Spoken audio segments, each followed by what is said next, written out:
Hey everybody, happy holidays. I wanted to make a video about something I've been thinking about for a little while now, and that's what have been my favorite songs of the year of 2021. And I don't necessarily mean this as in what are my favorite songs that came out in 2021. What I mean is what are the top 10 songs that I added to my library this year. Now, my music taste probably shocks some people. I don't look like the type that would enjoy some of the music that is on this list, but nevertheless, these are some of the songs that have really gotten me through, not necessarily even gotten me through, just that I've enjoyed the most this year. Some have gotten me through hard points, others are songs that I've just enjoyed during the good times. And they've all just been a really special part of this year. So, starting at number 10, Nothing Else Matters, covered by Miley Cyrus, Elton John, and a couple of other people. I don't remember the rest. I know Yo-Yo Ma is in there. I know Rob Trujillo from Metallica is in there. This is a cover song of one of Metallica's most famous songs and most well-known songs. And Metallica has been one of my favorite artists my entire life. And so this cover came out to celebrate the anniversary of this album, the Black Album, and a bunch of artists collaborated on their favorite songs, and this one really stood out to me as one of the best ones.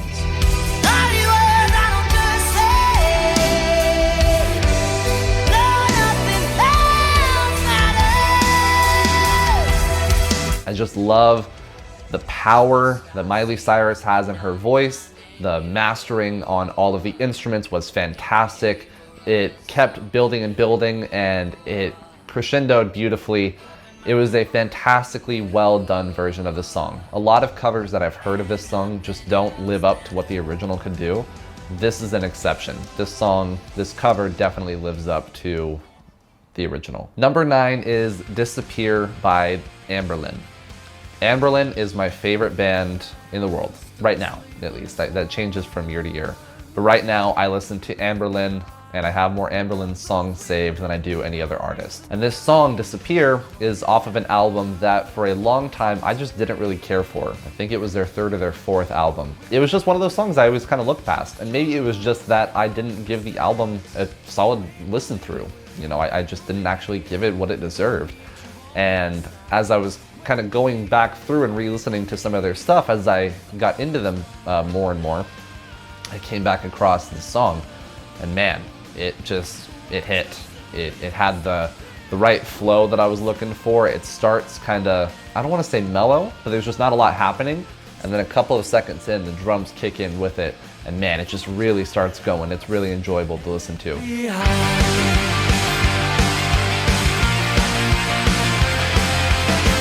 And it's just one of those high energy songs that I kind of carried with me through the whole year. Now, this is not a brand new song. This song came out, gosh, close to like a decade ago, I think, if not maybe a little bit longer. Actually, it might be longer than that. But it was something that I hadn't really heard before, and it was something special to this year. At number 8, I have Another Life by Motionless in White. Motionless in White is a band I had known for a while, just because I've, have liked bands similar to them. I went to Warped Tour, I followed Warped Tour pretty closely if I didn't go, and they're just a band that definitely pops up in that scene quite a lot. But I just hadn't been at a place where their style really fit what I was into at the time. But this song really changed that. It came up to me on, or I found it on like a TikTok or something, I don't really know. And I went and listened to it on my own after hearing a snippet on that video. And it was not what I expected that band to produce. I'm a person that really enjoys songs that have dynamic, and they kind of have depth. They have the fast and the high, and then they can go a little slow and a little low and hit a little heavier and a little more profoundly. And this song did that quite well. His vocals let out a lot of emotion. You genuinely feel kind of what he's saying, and the music complements that beautifully. It's just a extremely well done song.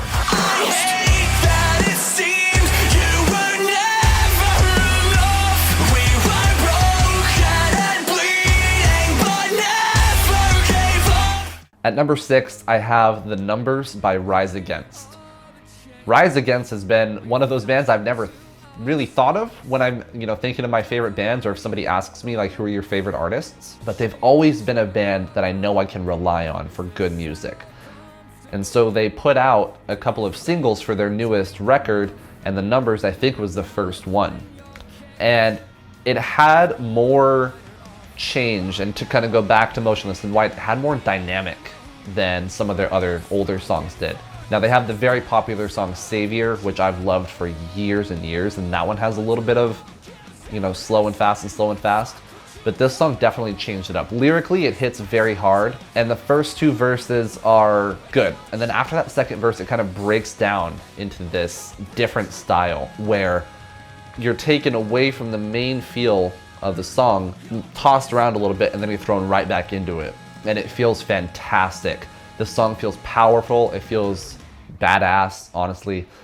It's just a great, great listen.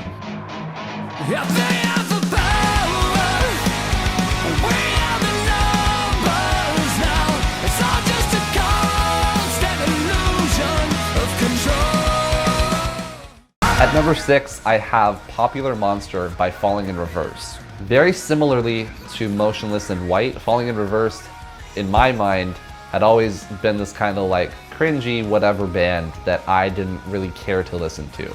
Not that they are, that's just the way I had kind of perceived them. And wow, was that wrong.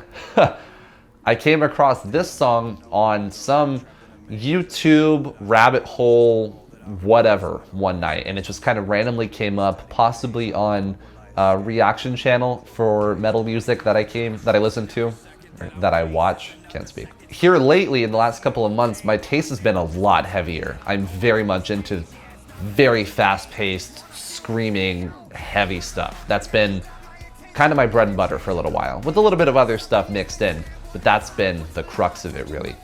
And so this song did not start that way at all. Not even close. It starts more slowly.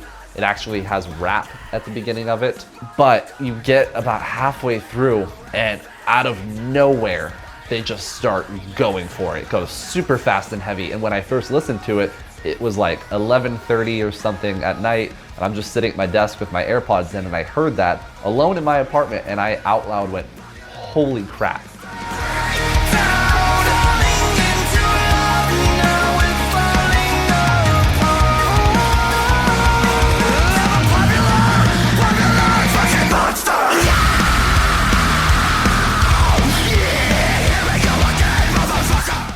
Because it just sounded that cool. It was that badass. And I listened to it another like 20, maybe 30 times that night because I could not get over how that one fast part just made me feel. That how high energy that part of the song was. And that was so, so cool to me. And it was about an hour later, I was just feeling it so much. I thought, you know what? My headphones are not doing it. And I can't play my computer speakers in here because it's late at night and my neighbors are sleeping. And so I went downstairs outside to my car and I plugged my phone in and I turned it up loud. And I listened to it another couple of times as loud as I could because I just needed to feel what they put into that song. And I was very, very impressed. It really changed how I look at them as a band. They're not just the whatever cringy band that I had thought they were. They were actually people that could musically create something profound. And that was super cool. Number 5 is Brave Soul by Elenium. Elenium is an artist I recently got into. And by recently, I mean maybe a year and a half ago, 2 years ago. And electronic music had never been the forefront of my music taste at all. It was always one of those kind of guilty pleasures. Back in 2013, 2014, it was looked at as like Transformers having sex. Like it wasn't taken seriously as an art form or as a genre of music, even though it absolutely is. So I was introduced to Elenium and I really fell in love with his stuff, and he's been one of my most listened to artists for the last 2 years. And his most recent record, which I think came out in like May or something, sometime around then, had so much substance to it. And this song, Brave Soul, is, again, talking about how I like dynamic in music. It has a lot. It is one big buildup, and by the time you hit the main drop, you've just felt the whole thing, and you've kind of gone on the journey with the song.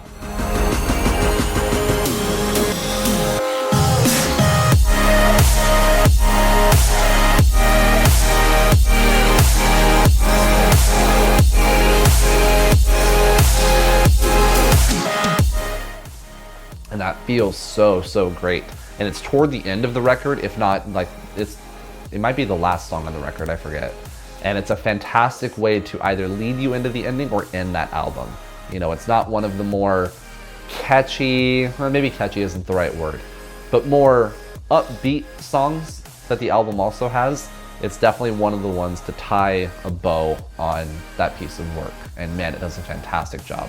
Number 4 is Waiting on a War by Foo Fighters. God, I love this band. I was fortunate enough to see them live twice this year, once for the first time in August and then another in October, I believe it was. And both shows were just incredible. Now, they've been a band I've loved for years as well, and they put out their 10th record this year, Medicine at Midnight. And it's not one of my favorites as a whole album. It definitely has some good songs, but it just didn't feel as cohesive, and all the songs felt a little rushed. Not all of them necessarily, I shouldn't have said that. There was more rushedness in that album than I noticed with others, is what I'm trying to say. But this song was different. You start with a fairly simple guitar, and you have more profound lyrics off the bat. You can tell it's a more lyrically driven intro than it is musically. And I liked that. It brought me in. As you start going though, they start picking up the pace a lot faster in normal Foo Fighters fashion. And man, by the end of it, you're just going with them. You notice the drums start picking up a lot because it's just boom, boom, boom, boom. It's really simple at the beginning, but then when you get to the end, he starts carrying it a lot more. And he just has this big fill where he goes, and then it's boom, and you're kind of taken aback by it. It wasn't what you're expecting that song to turn into.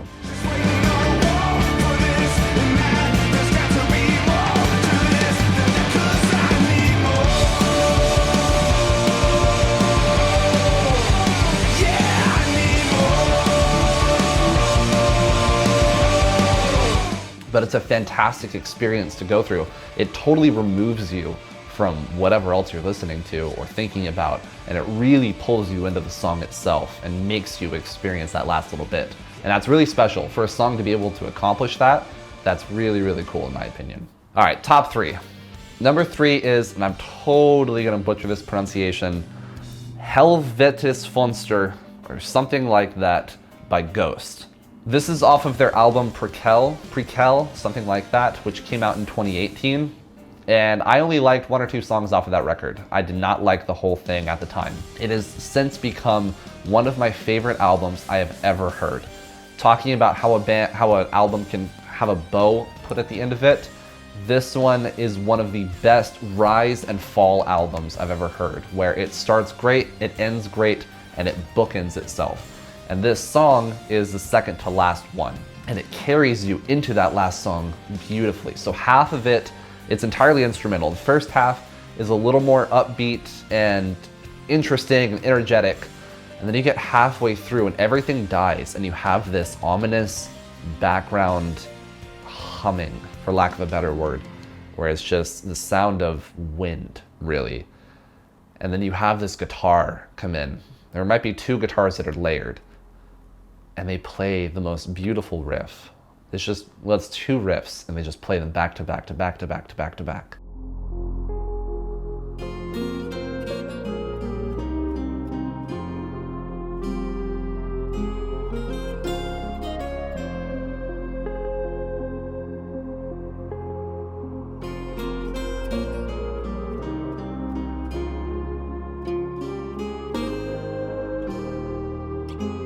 And it's so beautiful. I wish I had a better word to describe how beautiful it is, other than beautiful. It's really an experience. It truly is. It's one of the songs I can listen to in the dark with my headphones and just focus on. which is a really special thing for a song to be able to do that to me. For me to be so caught up in a very simple thing. Like, it's not a complex song in terms of what's there or how hard it is to make, but it absolutely captures you. It really, really does. And I'm so thankful that I found it, because when I was feeling down sometimes this year, it was a song I would go to kind of feel that and process that emotion that I was feeling. And I don't know. It's something you really just need to listen to as a whole, especially in the context of that album in its entirety. The whole album of Raquel, which is not long, honestly. I think it's 8 total, like, actual songs, and then 1 or 2 intro/intermission songs just to kind of lead you into the next one. It's not long, but it is a fantastic experience. So in the context of what all was around it, that is an incredibly special song. Number 2 is Redecorate by 21 Pilots. I have loved this band for a while, and their album before their most recent one, Trench, was very, very deep. Lyrically, musically, emotionally, like, it was a true work of art, and I've loved it since it came out. When the newest one in May came out, Scaled and Icy, and I first listened to it, at first I thought, oh man, they sold out. They went for the poppy bubblegum sound, and I just was not there for that at first. And I took it at face value, which I absolutely shouldn't have. Redecorate is the song that closes out this album, and it's so impactful. I didn't listen to the lyrics at first. It took me a couple of listen throughs to really focus on it, because I was too caught up with the music part. But once I got to the lyrics and then saw how it worked in with the music, it's incredibly special. It's a song about, and this is at least my interpretation of it, somebody that is considering committing suicide and thinking about, how do I want to leave this space? Thinking about their impact on their family members, essentially. And the analogy that's kind of used for that is, do I need to redecorate my room or kind of leave it the way it is? And the song swells by the end, and it has this big crash where the lyrics meet the music in this big drop. Or redecorate. I don't wanna go like this. At least let me clean my room. I don't wanna leave like this. 'Cause the last thing I want to do is make my people make decisions, wondering what to do. Oh, should they keep it on display or redecorate? And it's just fantastic. I think Car Radio is 21 Pilots' best song that does this very well, but Redecorate really gives it a run for its money. And it was a very emotionally impactful song on me, especially because I found it over the summer, and I was quite homesick over the summer, and I had some mental issues and some personal stuff come up, and it was something that helped carry me through there. Before I give my number 1 song, I do want to talk about some honorable mentions. And I think I have 4 that I want to go through. The first one is another Anberlin song, and it's their song Godspeed, but the live version. So something very cool that Anberlin did this year is they did a live stream where they played live every single one of their albums in order with every song, and then released them digitally afterwards with the songs mastered. And that's one of the coolest things I've ever seen a band do. So this song, Godspeed, on the original digital record, which is their album Cities, it has an intro track before it, but when you listen to it digitally, it does not carry into the song Godspeed itself very well. There's a little bit of a drop in like volume, and just the impact is kind of lost. And I've heard the song live, and it's so badass.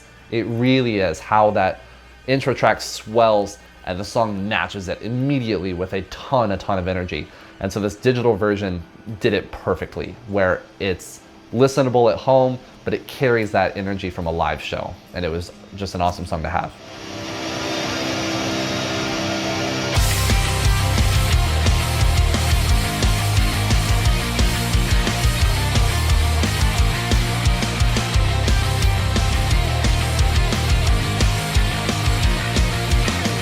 Second is, and this is on my honorable mentions list still, Thoughts and Prayers by Motionless in White. This is the epitome of my fast and heavy phase at the moment. Because for 30 seconds, you're kind of like, okay, this is obviously going to be a heavy, kind of shocking song. And then 30 seconds in, it just throws everything at you. The drums are carrying super fast, and he's screaming his way through it. And it's just... I don't want this, I don't need this, I don't give a single fuck about your thoughts and prayers. Salvation and destruction, that's it's a lot to really take in. But when I first heard it, I was alone in my room, and I had to like sit up off my bed, and I thought, whoa, what the heck just happened to my ears? And it was just, I'm a big fan a lot of times of high energy songs, and it has so much energy, and I loved it for that. Third is Never Enough by the Greatest Showman soundtrack. Now this is a very different song than Thoughts and Prayers, but God, this one's just pretty. That's really all I can say about it. I saw that movie for the first time this year, and this song is about halfway through it, and it's just very, very beautiful. I'm a sucker for somebody that can genuinely sing that well. And wow, I think her name is Lauren Allrad, something to that effect. And wow, her voice is incredible in that song. And I listened to it a lot this fall. Never be enough, never be enough for me. My last honorable mention is actually a very recent addition, and by very recent, I mean I added this to my library less than 24 hours ago, but I have heard it before then. And it is the song Forget Me Not, with a K, off of the Spider-Man No Way Home soundtrack. I'm not going to say anything about the movie, but this song comes up at the end with sort of the emotional climax of the movie.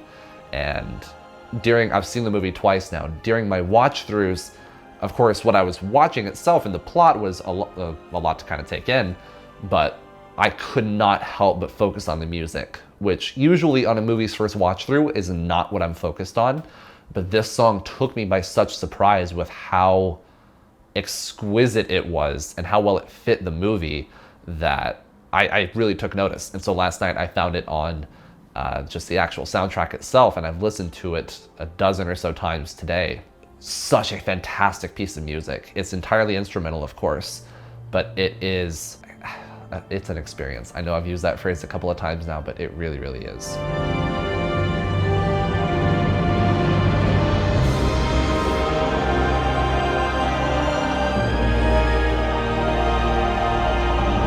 Number one for my favorite song that I've added to my library this year is Hurricane by I Prevail.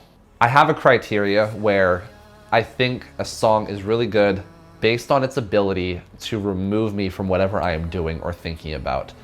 And few songs, if any, did that as well as Hurricane did for me this year. It immediately establishes an atmosphere and a feel that you know you're gonna love and can feel comforted by. And there's so much emotion that is put out by the vocalist and the instrumentation that goes behind him that you can't help but notice and feel it alongside him. Hitting me like a hurricane, hitting me like a tidal wave, and I don't know why I draw my mind and everything they say. And that's exactly what happened with this song for me. I use music as an emotional release. It's the way I most easily process whatever I'm thinking or feeling, and Hurricane allowed me to do that incredibly easily. It's kind of soft, but it's incredibly heavy, and that's why it is number one on my list of songs for 2021. Thank you very much for watching. I appreciate you checking it out. Go check out some of those songs if you haven't heard them for yourself. I promise they will not disappoint. You have the Dylan check mark of approval, and I will see y'all around. Have a great day.